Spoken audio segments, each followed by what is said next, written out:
आगमपूर हे झालं या पावन,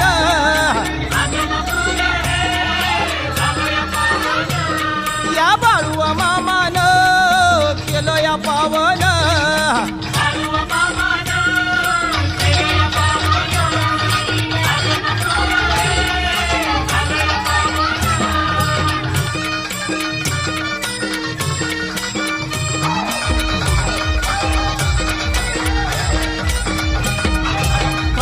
वद्य एकादशीला भंडारा भरतो आगमापुराला, ढोल ताशांचा नाद घुमला, भंडारा उधळू लागला तीर्थाला, भक्त हा सारा तल्लीन झाला, आनंदाने तो नाचू लागायला, बाळू मामाचा महिमा वर्णीला, अरुण गुंफी या हो काव्याला, आगमापूर हे झालं या पावन.